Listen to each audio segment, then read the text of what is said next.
The Jimmy Kimmel Live studio pulsed like a war drum, lights flashing so bright it looked like a political Super Bowl. Cameras zipped across the roaring crowd, catching flashes of Trump 2025 signs waving like battle flags. The tension buzzed through the air, thick and electric, like a lightning strike waiting to happen. Through the blaze of spotlights, Jimmy Kimmel swaggered onto the stage, a smug grin stretching across his face. He straightened his tie with one hand, holding the mic like a sword with the other, ready to roast anything and anyone daring to cross his path tonight. The audience roared in approval, laughter bubbling even before the first punchline landed. But little did they know, tonight was not going to be a comedy show. Tonight was going to be a battle. Tonight was going to be a reckoning. Kimmel smirked as the screen behind him lit up, an image of Donald Trump swinging a golf club, bold words flashing underneath. Tariffs paused, markets react, the crowd chuckled, phones already raised to catch the first shots. Jimmy leaned in, voice dripping with sarcasm. Guess what, folks? Trump's taking a break from tariffs and maybe even from common sense. But don't worry, we've got Karoline Leavitt here to explain the genius behind it. All, the audience whooped, some clapping, some laughing, but a few MAGA flags in the back refused to waver, because they knew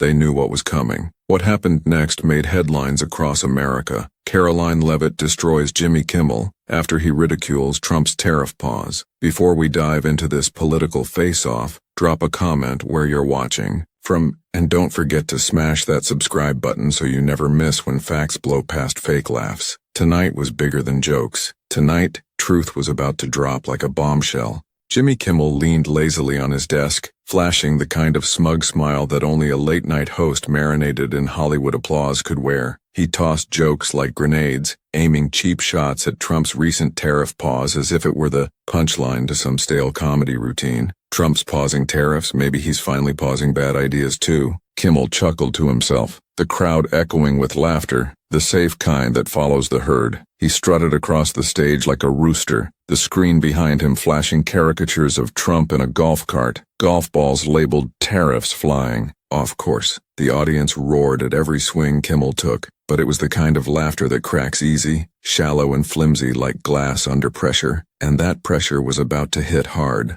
From the side of the stage, Karoline Leavitt emerged. No stumbling, no sheepish grins, just cold razor-sharp focus wrapped in a blazing red suit that caught the light like armor. Her blonde hair was pulled back tight, her icy gaze locked onto Kimmel with precision so lethal it could have dropped the studio temperature by 10 degrees. She moved to the guest chair without flinching, her steps measured, her presence radiating the kind of power that doesn't shout, it slices. As Kimmel tossed another jab, I hope Karoline brought enough fairy dust to spin this mess. Karoline simply sat, placed her hand on the mic and waited. No smirks, no fake chuckles, no playing to the crowd, just a soldier calmly loading her arsenal. The camera caught the moment their eyes locked. Kimmel's smirk widened, trying to bait her. Karoline's lips barely moved, a slight, knowing smile teasing the corner of her mouth, like a warrior savoring the battle before the first blow. As Kimmel mocked Trump's tariff pause like it was a punchline, Karoline didn't blink. She came to fight, and fight she did, live, loud, and lethal. This was not a debate. This was not a talk show giggle fest. This was a clash of worlds, smug entertainment versus sharpened economic truth. And Kimmel, with all his jokes and punchlines, had just wandered onto a battlefield carrying a foam sword. The air in the studio shifted. Even the audience, still laughing, started sensing it. Something different was about to unfold. Karoline leaned slightly forward, hand tightening around the mic. Her voice had not yet hit the air, but her energy already had. Facts were coming. The jokes were about to die. Jimmy Kimmel rocked back in his chair, leaning forward like a cat about to pounce, the smugness oozing from every lazy grin. The studio lights bounced off his perfectly styled hair as he waved a hand dramatically at Karoline Leavitt, as if presenting a child about to explain away her bad report card. So, Karoline, intentionally butchering her name for an extra shot, are you here to tell us Trump's tariff pause is a genius move, or just wing it and pray for applause? The audience laughed, but it was a little thinner than before, almost like they were bracing for something they hadn't seen yet. Karoline did not flinch, no forced chuckles, no glance at the crowd for backup. Instead, she tightened her fingers around the microphone, her nails tapping once, sharp, deliberate, like a sniper adjusting their scope before firing. Her voice sliced the air clean. Markets jumped 12% today, Jimmy. 12%. The biggest single leap since 2008. The room shifted. Somewhere in the crowd, a MAGA hat tilted up a little higher. Jimmy blinked once. His smirk stuttered. He leaned in harder, desperate to regain momentum. Well, maybe Wall Street's just feeling generous. You know, holidays are around the corner, he joked, fishing for laughs. The hook didn't land. The laughs were muted. Karoline leaned forward too, mirroring him, but her movement was like a blade, not a joke. Jimmy laughed at the tariff. Pause. Karoline turned it into a masterclass on market impact. She didn't just throw facts, she weaponized them. Every word was measured, aimed, and fired with icy precision. You call it panic, Jimmy? She said, locking her gaze straight through him. I call it precision. The audience gasped. A ripple, then a roar from the conservative corners. Trump 2025 signs bouncing above heads like war flags caught in the wind. Kimmel shifted in his seat, tapping his pen against the desk, trying to laugh it off, but the cracks were showing. The audience could smell it. He was slipping. He cracked another line. Okay,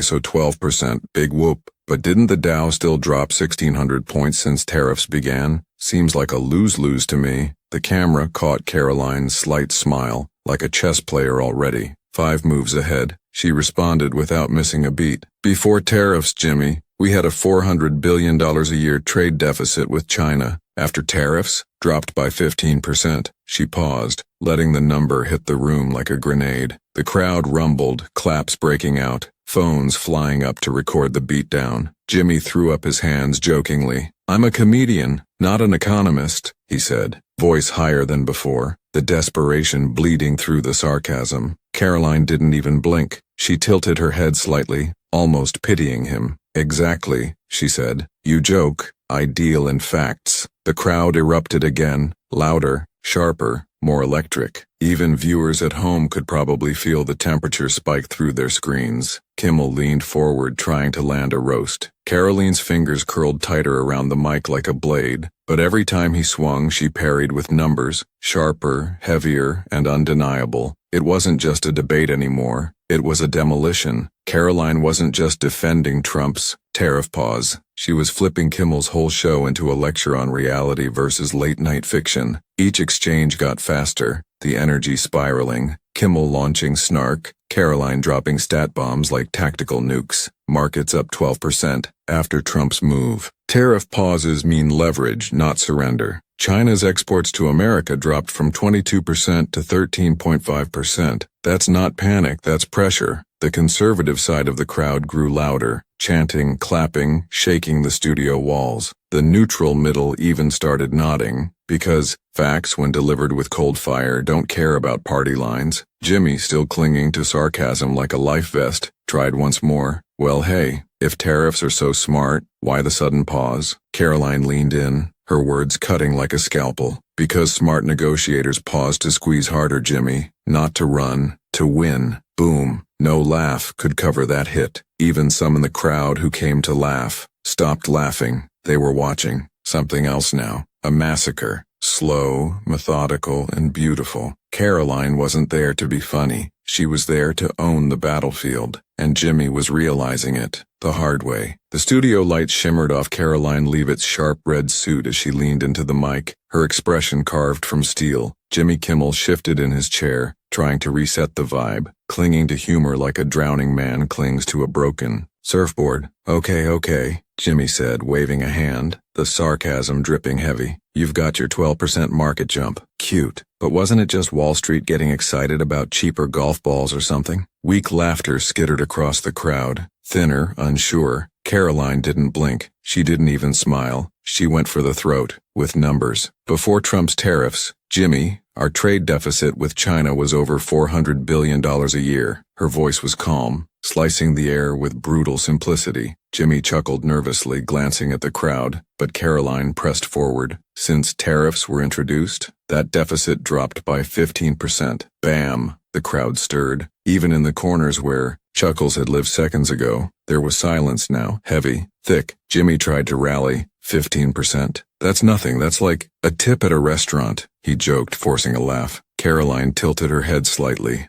smiling for the first time, but it wasn't friendly. Funny you mentioned tips, Jimmy, she said, because while you're tipping your Hollywood bartenders, American factories are tipping back into life because of tariffs. The crowd erupted, not just from the MAGA side but from sections that hadn't cheered yet tonight. Jimmy's smirk slipped for a half second, the cameras caught it, and Karoline wasn't finished. She straightened her shoulders, delivering the second data nuke without mercy. China's share of U.S. imports dropped from 22% to 13.5% since Trump's tariffs kicked in. She let the number hang in the air like a guillotine. The studio shifted. You could almost hear the collective jaw drop. Jimmy opened his mouth, then closed it again, a comedian suddenly realizing he had walked into a calculus exam with sock puppets. The audience caught the moment. A wave of claps and whistles surged up like a storm. Karoline wasn't just countering, she was dominating. She was burying him under a mountain of receipts. Trump's tariff pause wasn't retreat, it was leverage. Karoline showed the math. Kimmel showed memes. Jimmy, scrambling for oxygen, tried again. But hey, if things are so good, why pause at all? Looks a little shaky, right? The camera zoomed in on Karoline,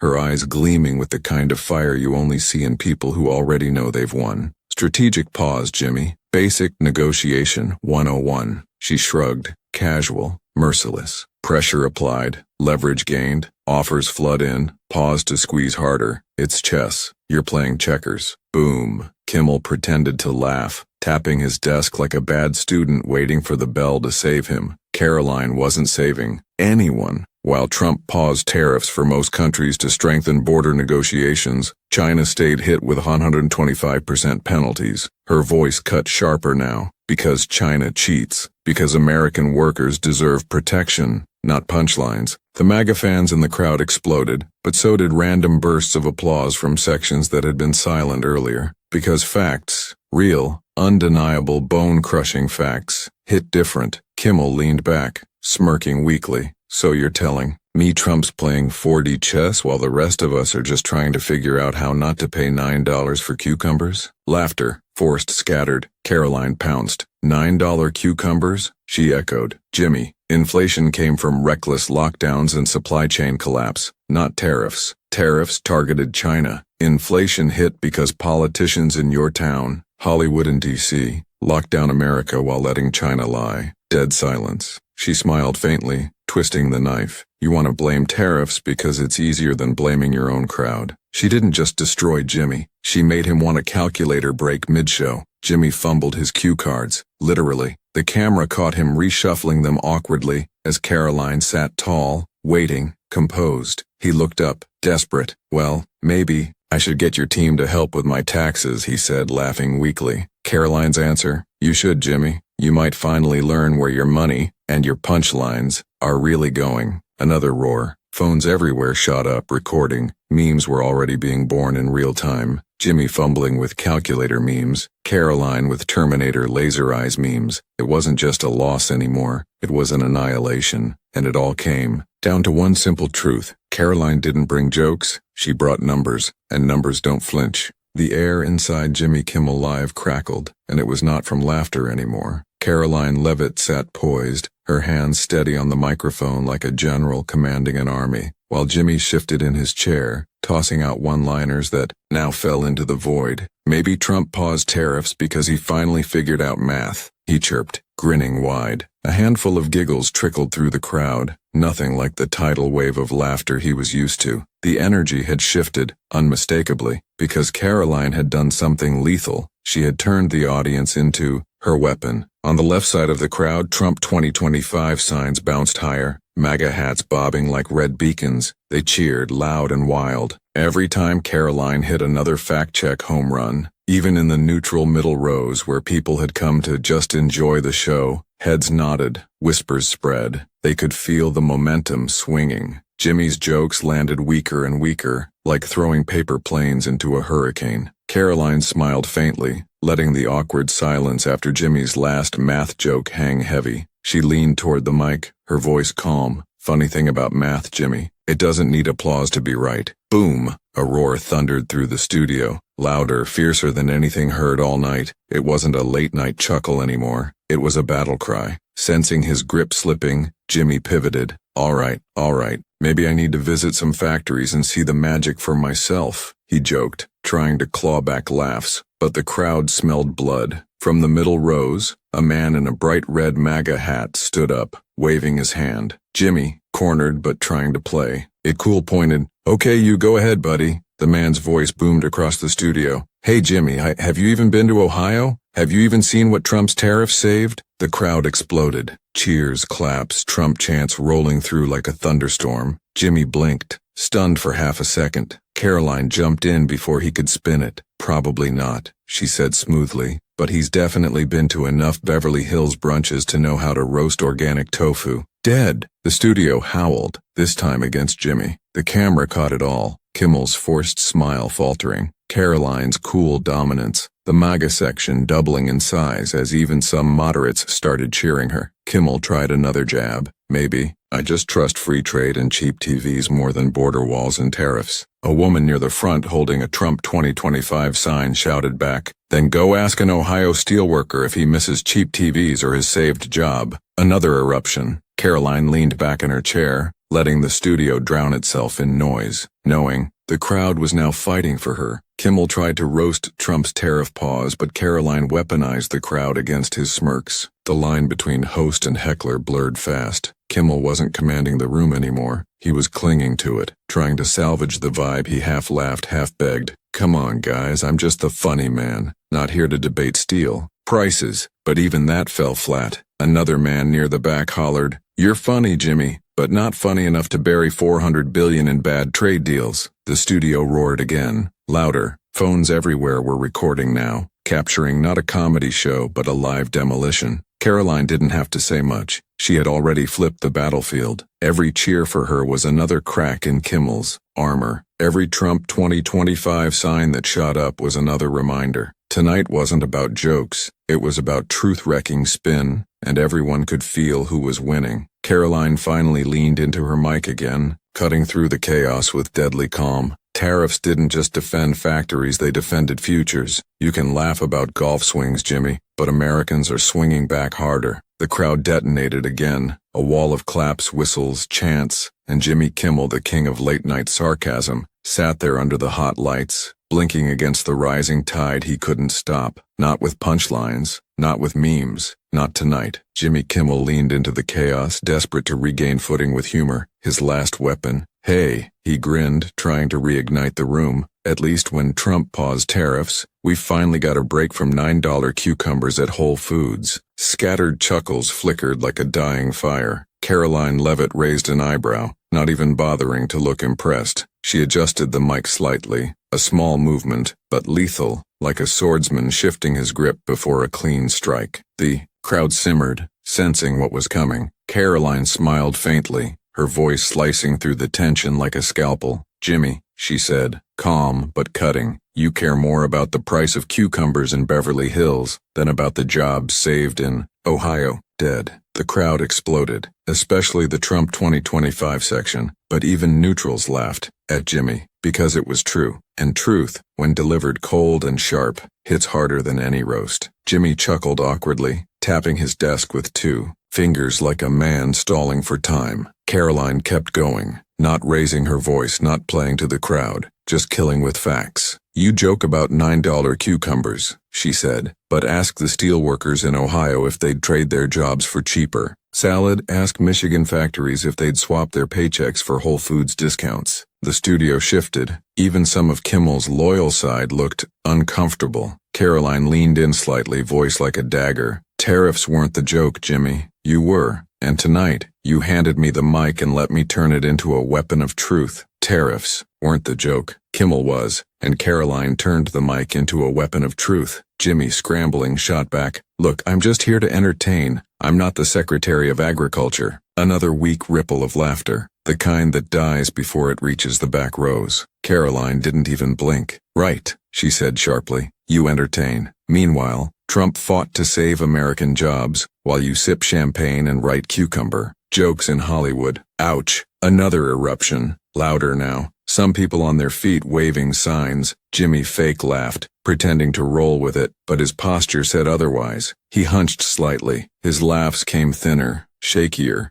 Karoline watched him like a hawk and delivered the final punch of this exchange. Jimmy brought vibes tonight, she said, pausing for full effect, but I brought receipts. Jimmy brought vibes. Karoline brought receipts. The audience exploded. Phones raised. Memes already writing themselves. Somewhere backstage, a producer probably smashed a panic button, but it was too late. The moment had already gone nuclear. Jimmy half raised his hands in mock surrender. Okay, you got me. You came with the facts, but I'm still funnier, he joked, fishing for an escape line. Karoline gave him a cold, professional smile. Maybe, Jimmy, but tonight, America wasn't looking for funny. America was looking for fighters. The row. Applause drowned out any comeback he might have had left. Jimmy Kimmel sat slumped behind his desk, the energy drained from his posture like air from a deflated balloon. The once sparkling sarcasm in his eyes had dulled. The once cocky smile had flattened into a nervous twitch. Across from him, Karoline Leavitt sat poised, not gloating, not grinning, just calm, lethal, victorious. She had not come to be funny. She had come to deliver truth, and she had delivered it like a precision airstrike. Jimmy fumbled with his cue cards again, trying to pivot back to jokes, but the audience wasn't having it. The crowd was still buzzing from Karoline's receipts, still chanting from the body shots she had landed all night long. In one last attempt to reclaim his stage, Jimmy chuckled, weakly. Well, I guess tariffs are the new hot thing. Maybe I'll start a side hustle selling American steel guitars. A few polite chuckles surfaced, but they died quickly, swallowed by the simmering roar of Trump 2025 chants. Karoline leaned in, her voice lower, steadier, like a final dagger meant to end the fight. This isn't comedy, Jimmy. It's America's future. Boom. The words hit the studio harder than any punchline could have. Even the cameras seemed to freeze for a second, caught in the gravity of the moment. Jimmy blinked fast, tapping the desk with jittery fingers, hiding behind another smirk, but everyone could see it now. He wasn't laughing anymore. He was surviving. The crowd, now fully swung behind Karoline, erupted again, the Trump 2025 signs waving proudly, the cheers bouncing off the walls like a victory march. The moment the studio went silent, it was clear. Karoline Leavitt destroys Jimmy Kimmel. After he ridicules Trump's tariff pause wasn't just a headline, it was a live event. Karoline sat back, letting the room breathe, but only for a second. She delivered the finishing blow, not shouting, not screaming, just stating cold, undeniable fact. Trump's tariff pause wasn't weakness, Jimmy. It was strategy, a 90-day, precision move to force concessions, keep America strong, and put countries like China back in their lane. She paused, letting the facts settle like iron weights on the studio floor. You laugh at tariffs, you laugh at the pause, but ask any worker in Ohio or Pennsylvania if they're laughing. The cameras caught the tension, Kimmel shifting again, a man pinned to his own stage. Jimmy opened his mouth, searching for a snappy comeback, but Karoline wasn't finished. You live off ratings. We live off reality. Another burst of applause tore through the studio. Phones were everywhere. Social clips were already being edited. Captions already typing themselves. Karoline demolishes Kimmel. Facts over funny. America's voice winds live on air. Jimmy tried to crack one last joke. Well, if I can't outstat you, I'll just out-entertain you. He laughed weakly, but the crowd wasn't laughing with him anymore. They were standing. They were cheering. They were waving Trump signs like banners after a battle. Karoline gave a slight, razor-sharp smile, stood up slowly and nodded once to the crowd, a silent acknowledgement that the fight was over. The camera zoomed in one last time, catching Kimmel sitting slumped behind his desk, blinking hard, grinning through the wreckage of the night. Karoline turned away, the champion leaving the battlefield, and as she disappeared off stage, the studio lights dimmed, but the chants of "Go Karoline Trump 2025" thundered on, echoing long after the broadcast had ended. Victory wasn't just claimed, it was carved into stone. As the studio lights faded and the final camera pulled back, the real battle was just beginning, not on stage, but across millions of screens worldwide. Within minutes of Jimmy Kimmel's awkward sign-off, social media erupted into full-scale warfare. Karoline destroys. Kimmel shot up to the #1 trending spot on X, torching through timelines faster than Kimmel could think of another tired golf joke. Clips of Karoline Leavitt's finest moments flooded every corner of the internet. Her icy takedown of the $9 cucumber's mockery, her brutal destruction of Kimmel's smug laughs with hard numbers about China's collapsing export share, and most devastatingly, her quiet but thunderous line, "This isn't comedy, Jimmy, it's America's future," replayed on loop like a national reckoning. Every post, every share, every viral edit hammered the same point home. Karoline had not just debated Jimmy, she had leveled him. Memes exploded across X and Truth Social. One showed Jimmy drowning in a sea of calculators, another had Karoline,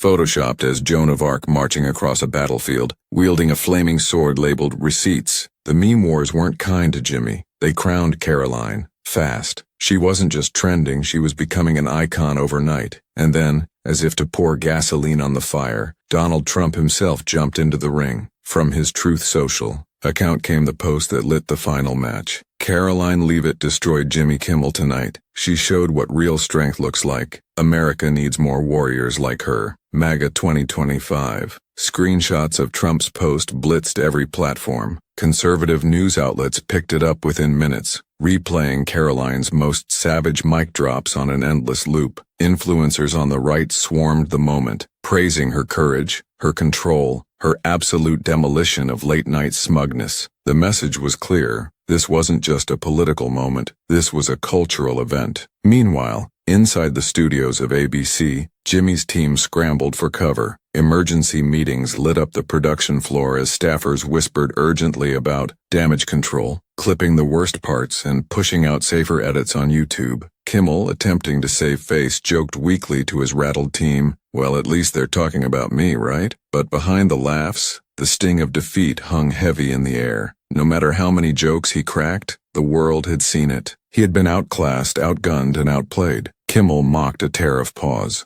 Karoline paused his reputation. The final frame of the night wasn't Jimmy's smirk. It was Karoline's cold, victorious stare, still lingering online like a queen surveying the battlefield she had conquered. This wasn't just another viral clip. This was the story of the night. The studio's laughter may have dimmed, but Karoline's voice, sharp, factual, unstoppable, rang out louder than ever. Truth wins. Stats win. Karoline wins. This isn't politics. It's war. And she just claimed the battlefield.